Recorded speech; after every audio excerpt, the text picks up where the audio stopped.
एक अरब काजी की अदालत लगी हुई थी। अदालत में काजी के सामने एक अजीब मुकदमा पेश किया गया। ये एक ऐसा अनोखा मुकदमा था कि अदालत में मौजूद तमाम लोग इस मुकदमे को गौर से सुनने लगे। काजी के सामने एक थैली पड़ी थी जिसमें 100 दिनार थे। एक तरफ एक फकीर खड़ा था जो कह रहा था, सामने पड़ी 100 दिनार की थैली मेरी है जो मैंने भीख मांग कर जमा की है। जबकि दूसरी तरफ दो भाई थे जो दावा कर रहे थे कि ये 100 दिनार की थैली हमारी है, हमने मेहनत और ईमानदारी से गोश्त बेचकर जमा किए हैं। काजी दोनों की बातें तहम्मुल से सुन रहा था। काजी बहुत अक्लमंद और ज़हीन था। इसने इस तरह कोई फैसला नहीं किया, लिहाजा इसने सोचा कि दोनों को तहम्मुल के साथ सुनूंगा ताकि इस मामले की जड़ तक पहुंच सकूं। सबसे पहले फकीर ने बोलना शुरू किया और कहा कि हजूर, एक अंधा कैसे दो नौजवानों को वरगला सकता है। मैं बहुत गरीब बंदा हूँ। मैं पाई पाई इकट्ठी करता हूँ ताकि अपना गुजर बसर चला सकूँ, पर जालिम दुनिया मुझे जीने नहीं दे रही। ये लोग फ्राडी हैं, ये मुझे लूटने आए थे। इन लोगों का काम ही दूसरे लोगों को लूटना है। इन्होंने मेरे इतने सारे पैसे देखे तो पागल हो गए। अब ये लोग मेरे पैसों को अपना कह रहे हैं। परवरदिगार मुझे इनके चुंगल से बचाए। ये सुनकर इन दोनों भाइयों में से एक भाई बोला, नहीं साहब, ये फकीर झूठा है। ये अपनी कमजोरी का नाजायज फायदा उठा रहा है। हम दोनों भाई भी इसके ऐसे धोखे में फंस गए। ये दिनार हमारे हैं। हम दोनों भाई ईरान में रहते हैं। हमारे दरमियान बहुत प्यार और हम आएंगी है। हम दोनों साथ काम करते हैं। इसी दौरान हमारे हालात खराब होते जा रहे थे। हमें बाड़ लगाने का कारोबार अच्छा लगा तो वो हम करने लगे, लेकिन वो भी नाकामी का शिकार हो गया और हालात बंद होने तक पहुंच गए। मामला इस हद तक पहुंच गया कि हमें कारोबार बंद करना पड़ा। अब हम दोनों भाई जिंदा रहने के लिए एक एक करके पत्थर तोड़ने पर मजबूर हो गए। हम जो कुछ भी कमाते थे इससे बामुश्किल अपने अंजाम को पूरा करने के लिए नाकाफी था। हमें इस हालत में रहते हुए 6 माह हो चुके हैं। अब हमारा और हमारे घर वालों का सब्र खत्म हो चुका था। एक दिन हमारे घर एक रिश्तेदार आया जिसने हमें मशवरा दिया कि भाई, अगर इस शहर में रोजगार नहीं मिलता तो किसी और रियासत या किसी और शहर में जाने की कोशिश करें। मुमकिन है पाँव के नीचे की मट्टी बदलने से आपकी किस्मत भी बदल जाए। हमें इसकी बातें बहुत पसंद आईं। फिर हम दोनों भाइयों ने आपस में मशवरा किया कि हमें जाना चाहिए या नहीं। काफी सोचने के बाद फिर हमने जाने का हतमी फैसला कर लिया।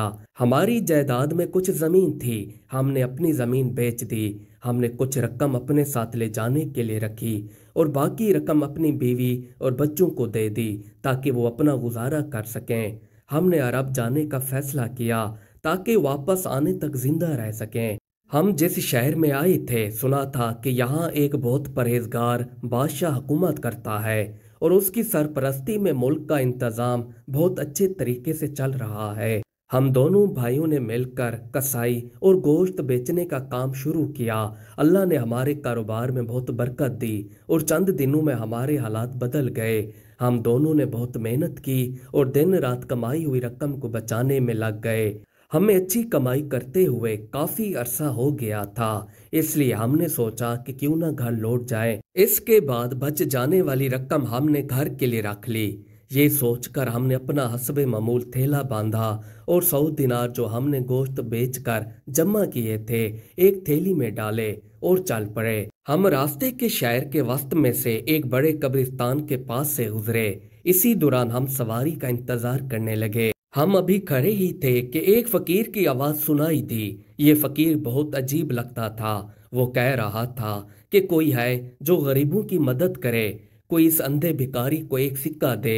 मैं हाथ में सिक्का रख कर देखना चाहता हूँ। हाय मेरी किस्मत, जब मैं सेहतमंद था तो बहुत पैसा था, लेकिन मैं अंधा हो गया और मेरी किस्मत खराब हुई कि अब मैं भीख मांगने पर मजबूर हूँ। हम इसकी बातें सुनने के लिए इस भिखारी के पास गए। मेरे भाई ने इससे पूछा कि तुम ये क्या इल्तजा कर रहे हो। इसने हमसे कहा, मैं तुम्हें क्या बताऊं, जब से मैं अंधा हो गया हूँ मैं सिक्के नहीं देख सकता। मैं सिक्के देखने के लिए तरस रहा हूँ। काश कोई मेरी हथेली पर सिक्का रखे। ये सुनकर मेरे भाई ने हंसते हुए इससे कहा, तुम एक सिक्का देखना चाहते हो, मैं तुम्हारे हाथ पर रखूंगा। ये कहकर मेरे भाई ने सिक्कों वाली थैली इसके हाथ में रख दी। भिखारी ने थैली खोली और अपने हाथ में सिक्के लेने लगा।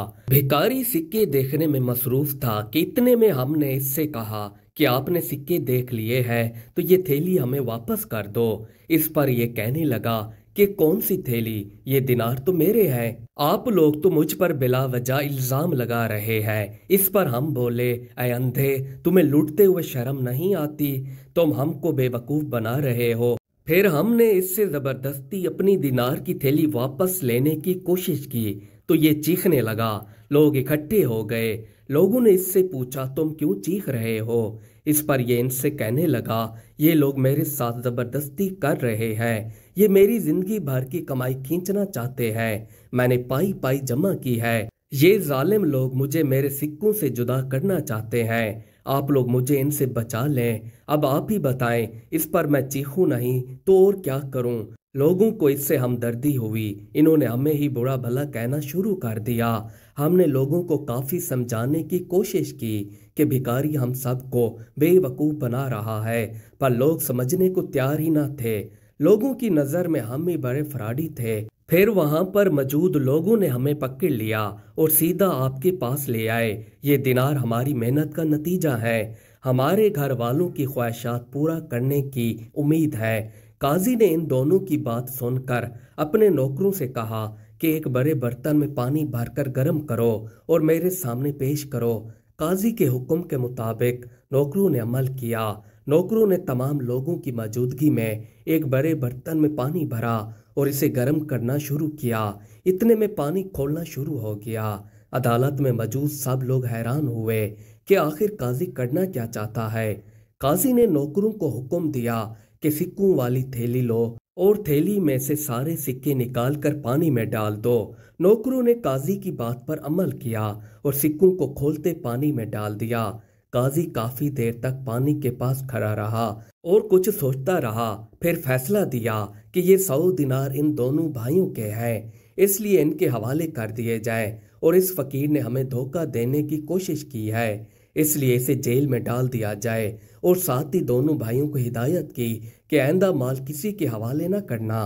फैसला सुनकर वहां मौजूद तमाम लोग हैरान रह गए। दोनों भाई बहुत खुश हुए और फकीर को कैद कर दिया गया। इनके दिनार इनके हवाले कर दिए गए। अदालत में मौजूद लोग हैरान थे कि आखिर काजी इस नतीजे पर कैसे पहुंचा कि ये सिक्के इन दोनों भाइयों के हैं। अदालत में मौजूद एक बंदे ने काजी से पूछ लिया कि आपने कैसे पहचाना कि चोर भिखारी है। काजी ने इस आदमी को जवाब देते हुए कहा, क्योंकि ये दोनों भाई कसाई का काम करते थे। लोग इनको गोश्त खरीदने के पैसे देते थे और ये लेकर अपनी थैली में रख लेते और इनको गोश्त दे देते। जब हमने दिनार खोलकर पानी में डाले तो थोड़ी ही देर में पानी की ऊपरी सतह पर चिकनाई नजर आई, क्योंकि गोश्त वाले हाथ सिक्कों से चिपक गए थे। अब वो गर्माइश की वजह से पिघल गए, चिकनाई सतह पर आ गई। इस तरह मुझे मालूम हुआ कि ये सिक्के इन दोनों भाइयों के हैं जो इन्होंने गोश्त बेचकर जमा किए थे। इसीलिए सिक्के अब सही जगह पर पहुंच गए हैं। मजीद अच्छी वीडियोस देखने के लिए हमारी वीडियो को लाइक और चैनल को सब्सक्राइब कर लीजिए। शुक्रिया।